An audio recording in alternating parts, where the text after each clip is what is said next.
Assalamualaikum warahmatullahi wabarakatuh. Pada video kali ini kita akan membahas mengenai teorema Pythagoras.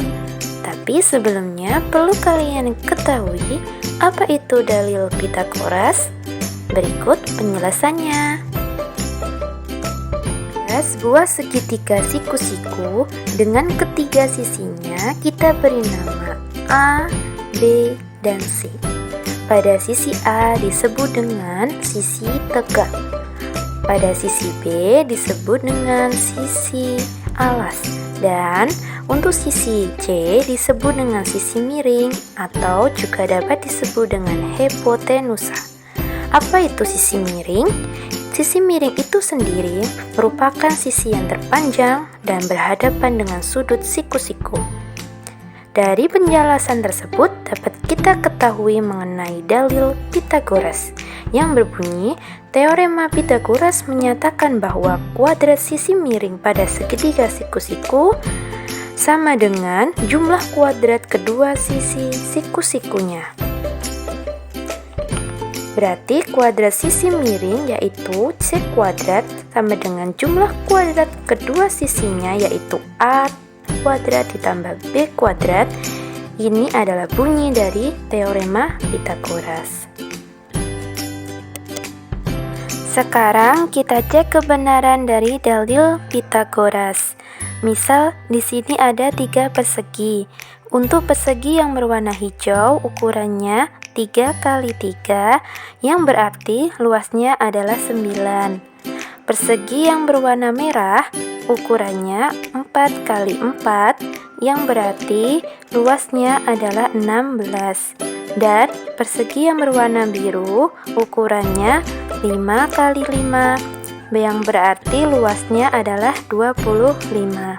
Jika ketiga persegi kita susun seperti pada gambar, maka akan membentuk sebuah segitiga siku-siku yang sesuai dengan bunyi teorema Pythagoras. Dengan persegi hijau A kuadrat, persegi merah B kuadrat, dan persegi biru C kuadrat dapat kita tulis dari luas persegi tadi yaitu 9 ditambah 16 sama dengan 25. Untuk 9 itu adalah 3 kuadrat ditambah 16 itu adalah 4 kuadrat dan 25 itu adalah 5 kuadrat. Jadi terbukti sesuai dengan teorema Pythagoras yaitu A kuadrat ditambah B kuadrat sama dengan C kuadrat. Lalu bagaimana jika ingin menghitung sisi A dan B? Kita dapat perhatikan rumus berikut. Untuk mencari panjang sisi A atau sisi tegak, kita dapat gunakan rumus A kuadrat sama dengan C kuadrat dikurangi B kuadrat. Jika ingin mencari panjang dari sisi B atau sisi alas, kita dapat menggunakan rumus B kuadrat sama dengan C kuadrat dikurangi A kuadrat. Untuk mencari panjang sisi C sudah kita bahas di atas ya. Pembahasan selanjutnya yaitu triple Pythagoras, yaitu pasangan 3 buah bilangan yang memenuhi kesamaan kuadrat bilangan terbesar sama dengan jumlah kuadrat kedua bilangan yang lain. Misal di sini kita gunakan 3 persegi yang tadi ya, yaitu ada 3, 4, dan 5. Dari ketiga angka tersebut, apakah merupakan triple Pythagoras? Untuk membuktikannya, gunakan teorema Pythagoras, yaitu A kuadrat ditambah B kuadrat sama dengan C kuadrat. Dengan C kuadrat, yaitu sisi miring atau sisi terpanjangnya. Maka 3 kuadrat ditambah 4 kuadrat sama dengan 5 kuadrat. 3 kuadrat itu hasilnya 9 ditambah 4 kuadrat itu hasilnya 16 sama dengan 5 kuadrat itu hasilnya 25. Kemudian kita jumlahkan 9 ditambah 16 hasilnya adalah 25. Berarti 25 sama dengan 25. Maka 3, 4, dan 5 merupakan triple Pythagoras. Triple Pythagoras itu berlaku kelipatan. Maka 3, 4, dan 5 dapat kita tulis dengan 6, 8, dan 10, kemudian 9, 12, dan 15, lalu 12, 16, dan 20, dan seterusnya, merupakan kelipatan 2. Adapun triple Pythagoras selain 3, 4, dan 5, yaitu 5, 12, dan 13, 8, 15, dan 17, kemudian 7, 24, dan 25. Pada kebalikan teorema Pythagoras, suatu segitiga jika diketahui panjang sisi-sisinya dapat ditentukan jenis segitiganya dengan menggunakan kebalikan teorema Pythagoras. Pada segitiga ABC diketahui panjang sisi-sisinya A, B, dan C dengan A kurang dari B, B kurang dari C berlaku jika A kuadrat ditambah B kuadrat sama dengan C kuadrat, maka segitiga ABC merupakan segitiga siku-siku. Jika A kuadrat tambah B kuadrat kurang dari C kuadrat, maka segitiga ABC merupakan segitiga tumpul.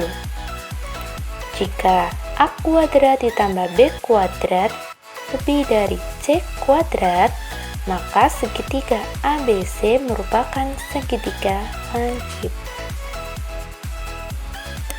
Kita lanjut pada pembahasan mengenai segitiga siku-siku sudut istimewa.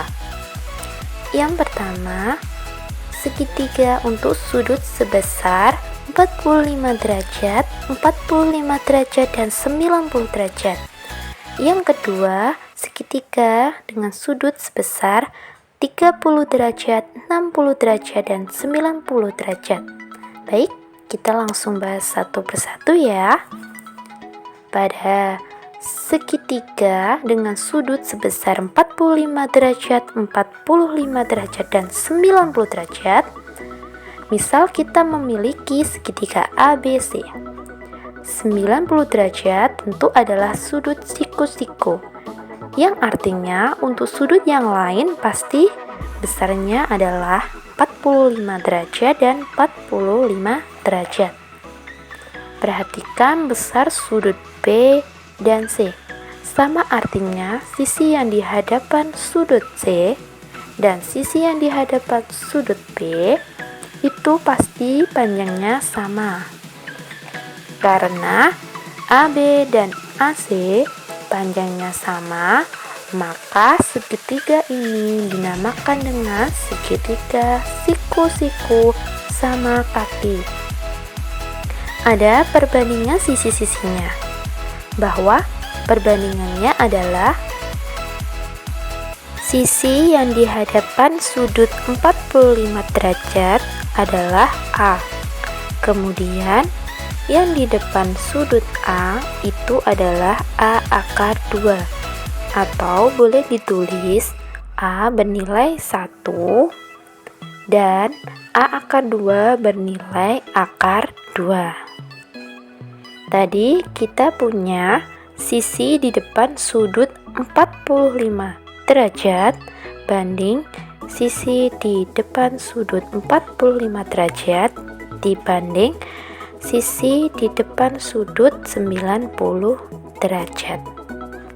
Maka perbandingannya adalah 1 dibanding 1 dibanding akar 2.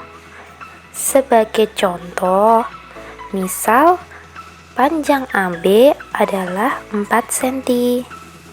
Jadi perbandingan sisi-sisinya adalah 4 dibanding 4 dibanding 4 akar 2.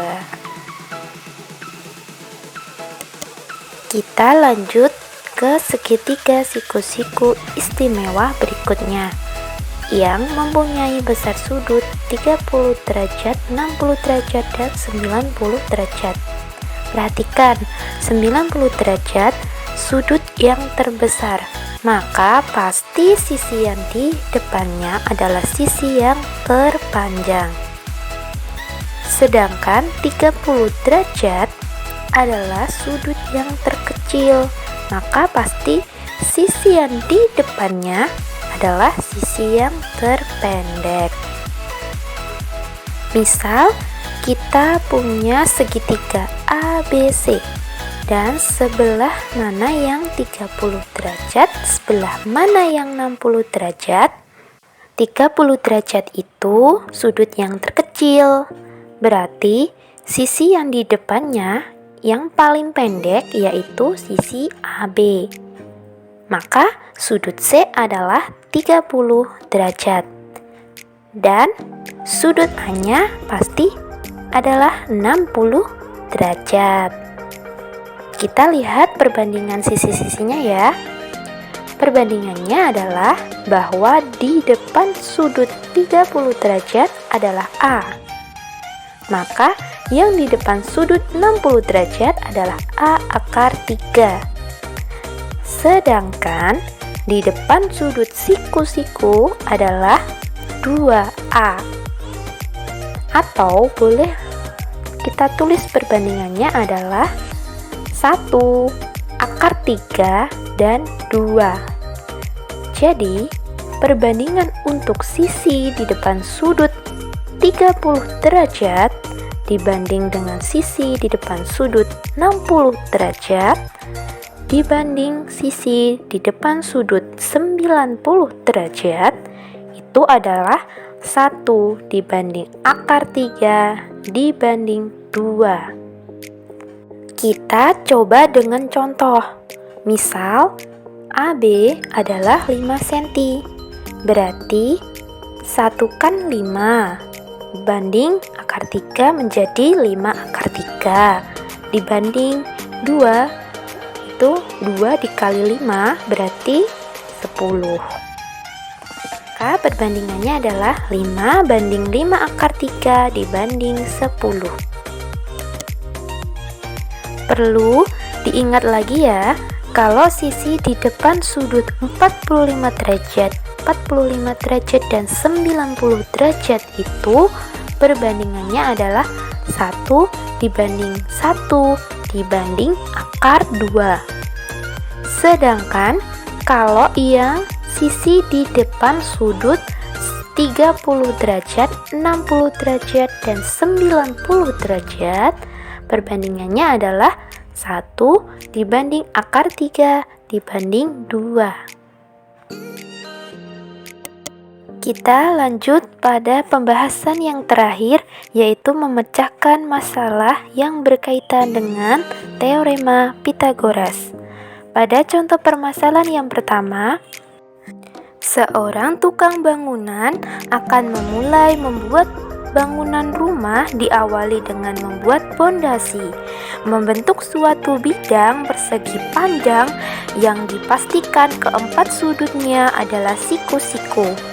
Dibuat patok A, lalu dari patok A ditarik tali ke patok B sejauh 24 meter.